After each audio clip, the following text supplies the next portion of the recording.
2 बोरी चावल में धर्मांतरण होता है क्या? चंद पैसों में धर्मांतरण होता है क्या? आप उसका जांच तो करो पहले। यीशु मसीह खुद ईसाई नहीं है, यीशु मसीह यहूदी धर्म में जन्म लिया। अगर वो धर्म प्रचारक होते या धर्म को स्थापना करना होता तो वो यहूदी धर्म को स्थापित करते पूरे संसार भर में। जब मैं मसीहत को देखा, जब मैंने बाइबल को पढ़ा, तो मुझे यीशु मसीह के जो विचार है, उसकी शिक्षाएं, उससे मैं आप सभी को जय मसीह। मेरे प्रिय भाई ने परमेश्वर आपके परिवार को सुरक्षित रखे। आप जहां कहीं भी परमेश्वर आपकी मदद, आपकी सहायता करते रहे। मेरे प्रिय भाई बहनों, हम जानते हैं भारत देश से मसीह समाज का कितना विरोध होता है, लेकिन जब कोई विरोधियों को करारा जवाब देने लगता है तो काफी ज्यादा उन्हें मिर्ची लगने लगती है और तरह तरह के समस्याओं का सामना करना पड़ता है। लेकिन आज हम बात कर रहे हैं ईसाई विरोधियों को करारा जवाब मिला। यीशु मसीह के सेवक ने जिस तरीके से यहाँ पर बात कही, आज हमें सुनने लायक है हमारे जीवन में, या उन विरोधियों को सुनने लायक है जो आए दिन विरोध करते हैं, प्रार्थना का विरोध करते हैं, प्रार्थना सभा का विरोध करते हैं, बाइबल का विरोध करते हैं। कोई व्यक्ति अपने घर में बाइबल रख लेता है, उसका विरोध करते हैं, जैसे ज्योति शर्मा और रतन यादव, या फिर तरह तरह के ऐसे संगठन है जैसे बीजेपी, बजरंग दल, विश्व हिंदू परिषद और तरह तरह के ऐसे संगठन है जो आए दिन मसीह समाज को टारगेट ही करते रहते हैं। दोस्तों, आज मैं आपको ऐसी घटना बताने जा रहा हूं जिनमें बहुत सारे लोगों को सोचने पर मजबूर कर दिया है। कुछ लोग यीशु मसीह का और मसीही विश्वास का विरोध कर रहे होते, आप अच्छे तरीके से जानते हैं। तब उन्होंने एक परमेश्वर के सेवक से कई कठिन सवाल पूछे। लेकिन आज हमें ये देखना होगा कि मसीह समाज के लोगों के साथ आज कौन कौन खड़े हैं। जो हम जानते हैं भारत देश में बहुत सारी ऐसी घटनाएं हुई जहां पर मसीह समाज को आए दिन नीचा दिखाया जाता है। आए दिन धर्म के नाम पर चाहे कुछ भी करना पड़े लोग करते हैं। चाहे आपने देखा होगा, बहुत सारी ऐसी घटनाएं देखा होगा जहां पर किसी प्रकार का कोई कसूर नहीं है, लेकिन फिर भी मसीह समाज को परेशान किया जाता है। जैसे आप अपने घर में बाइबल रख ले और बजरंग दल को ये पता हो जाए कि आपके घर में बाइबल है, सोचिए आकर के वो हंगामा करने लगे, तुम ईसाई बन गए हो, तुम धर्म परिवर्तन कर लिए, तुम 1 बोरी चावल ले लिए हो, इतना पैसा लेकर के धर्म पर कन्वर्ट कर लिया है। इस तरीके के आप पर आरोप लगाएंगे, इतना बड़ा आरोप लगा देंगे, आपको आतंकवादी घोषित कर देंगे। ऐसे ऐसे व्यक्ति आज हमारे भारत देश में धर्म के नाम पर, मजहब के नाम पर आज होता है। ये रियलिटी है। मैं आपको वीडियो दिखाना चाहता हूँ, आप इस वीडियो को देखिए। इस भाई ने कितना करारा जवाब उन हर विरोधियों को दिया है जो आए दिन ऐसा मसीह समाज के ऊपर टारगेट करते रहते हैं। क्लिप को देखिए। या मैं गुरुद्वारा जाता हूँ, सिख बन जाऊं। मेरा सवाल है, अगर मैं किसी जगह जा रहा हूं तो क्या मैं परिवर्तित हो जाऊंगा या मेरा धर्म बदल जाएगा? एक मैं भारत देश का नागरिक हूं, मैं तो कहीं भी जा सकता हूं ना, इसमें रोक टोक तो ये बात है ही नहीं है, क्योंकि भारत के नागरिक को हर जगह जाने का, हर जगह आने का अधिकार है। मैं आपसे एक सवाल पूछना चाहता हूँ, धर्म को किसने बनाया है? आप बताइए ना, आप बताइए। देखिए, मैं जहाँ तक सोचता हूँ, जहाँ तक मैं सुना हूँ, धर्म को इंसानों ने ही बनाया है ना। आप एक धर्म को एक सीमा में बांधना चाह रहे हैं, ये क्या सही है गलत है? देखिए, मैं जो जितना जानकारी है मेरे हिसाब से, धर्म को बनाने वाला कोई भगवान नहीं है, धर्म को बनाने वाला सिर्फ इंसान ही है। और मैं सोचता हूँ आज तो धर्म की राजनीति के नाम, धर्म का राजनीति होता जा रहा है, धर्म के नाम से रोटियां सेका जा रहा है ना, लोगों का ब्रेन वॉश करके धर्म की राजनीति किया जा रहा है। तो ऐसा नहीं हो सकता है। मैं ये कहना चाहता हूँ, क्या एक ईश्वर, एक भगवान, उसकी कोई सीमा होती है ना? लोग बोलते हैं ये विदेशी भगवान है, ये देसी भगवान है, तो ये बताइए, ये कोई बुद्धिमान का तर्क है? क्या आप एक ईश्वर को सीमित कर सकते हैं, है ना? मैं तो चाहता हूं आप भारत देश को हिंदू राष्ट्र मत बनाओ, आप पूरे विश्व को हिंदू राष्ट्र बनाओ ना, इसके लिए काम करो, है ना।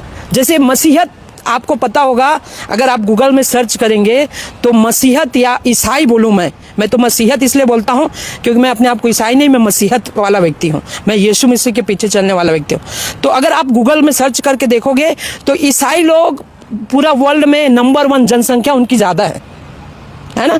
तो आपको क्या लगता है 2 बोरी चावल या चंद पैसों में इतना सारा भीड़ बिक जाएगा, खरीद लिया जाएगा? तो ये लोगों को समझना पड़ेगा, है ना, क्योंकि धर्म जो है ना आपके विचार पर प्रभाव डालता है, आपके सोच पर प्रभाव डालता है ना। तो आपको देखना पड़ेगा कि आप जिस धर्म में जा रहे हो वो आपको कैसा विचार डाल रहा है।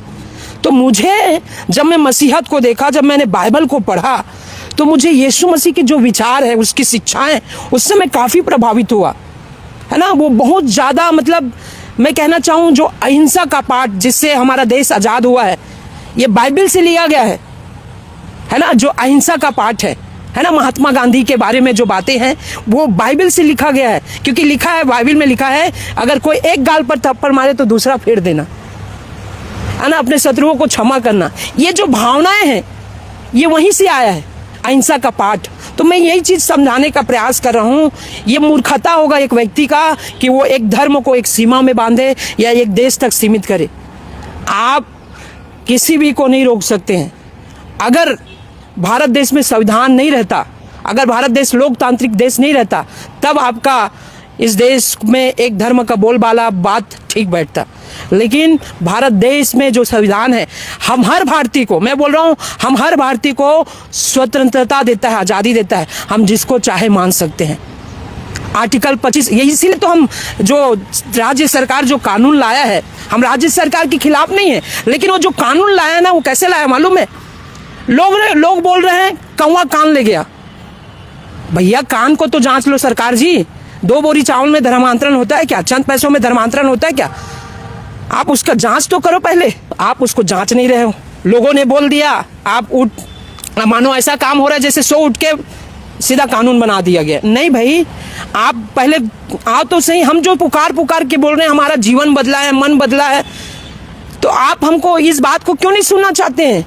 आज जितने लोगों को आप देख रहे हो, साहू से भी देख रहे हो, हर जाति हर भाषा से देख रहे हो। अब बाइबल में एक सुंदर चीज यीशु मसीह ने कहा है, मेरा प्रार्थना का घर सब जातियों के लिए होगा। यीशु मसीह ने ये नहीं कहा ईसाइयों बस के लिए होगा।